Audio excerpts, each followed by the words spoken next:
You know, when I first came to the Czech Republic, I thought that I was just starting a new chapter of life abroad.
And stick around to the end if you're into paranormal, metaphysical, or even mystical or past life stuff. Because I'm going to tell you a story that relates to all of this. What I didn't realize was that this journey would uncover a story much bigger than I ever imagined. In Prague's northern quarter, in the area called Kobylisi, there are traces of a Bronze Age community. Through some accidental research, I discovered a surprise hidden in my father's lineage that stretches back here to some of the earliest chapters of Czech history. Well, my dad is 65% Scot-Irish and British, so it checks out. His mother's maiden name was Arthur, And her father was a red-headed Irishman. As I followed the branches of my family tree outward, I found myself crossing borders and centuries.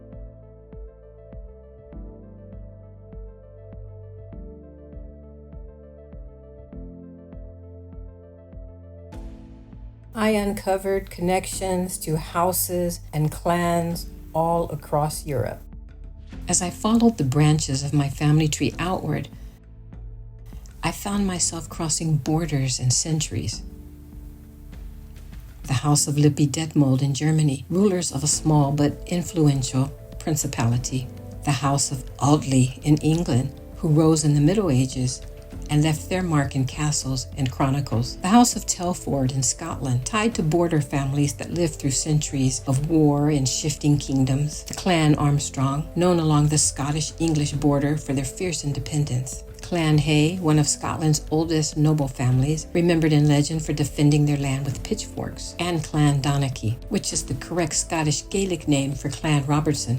And that's kind of crazy because my sister married a Robertson. And Duncan, which means children of Duncan, a proud Highland clan who stood at the heart of Scotland's history. All those clans are originally Clan Donachie. Each of these names carries centuries of stories, victories, struggles, alliances, and somehow through the puzzle of genealogy, they all somehow started unexpectedly to weave into mine. The branches extended further into Austria. Here on my father's side, I found ties to Austrian royalty. Yeah, everybody probably has it. Connected to the Hofburg Palace in Vienna, the ancestral seat of emperors. I know sometimes people say this ancestry stuff is hogwash, but when you actually find cousins and they share so much of your DNA and centimorgans, then some parts of it's not hogwash. The network continued into the Plast dynasty. The House of Plast was the first historical ruling dynasty of Poland.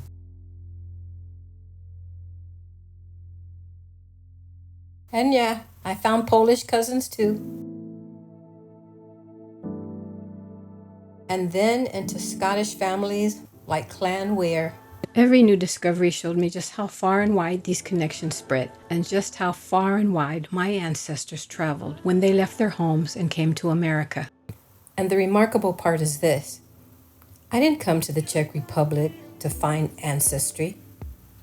I came to follow a person. I only uncovered these things after I moved here and going through my father's information after he passed away in 2023. You know, it seems after they're gone, you really want to know so much more about them. What started as a new life in a foreign country became something else. A surprise about the land that I'm now living on led me down ancient paths, and in tracing these lines, I even found living cousins here, and even in other nearby countries. So now, when I walk through Prague or stand before castles and cathedrals, I still see myself as an immigrant, and maybe, just maybe, I see myself as a very tiny, tiny part of a story that began long before me. And somehow, in some way, destiny has led me right back here. I believe in destiny, so now let me tell you what I promised to tell you in the beginning. It's a crazy story. I was married before, and my ex woke me up in the middle of the night and my ex said, "You were speaking in a foreign language in your sleep." And I sat there and listened for a long time. I said, "Really? What did it sound like?" And they told me it sounded like a Slavic language. I even made this person write down a witness statement that this was true, and they signed their name and dated it. I've kept it all these years. It was probably around 2003 or so. I just thought it was something that was like really, really weird.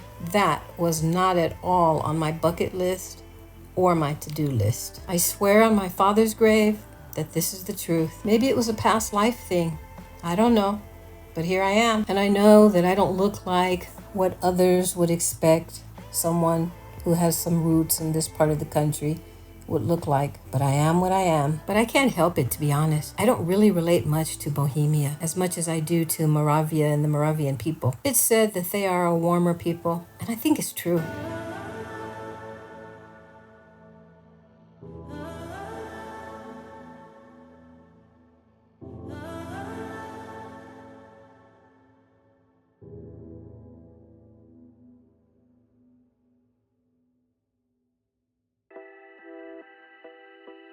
Maybe I feel that way because my spouse is Moravian.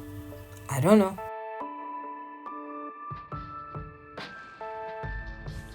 Until next time, Moravian Yankee signing off.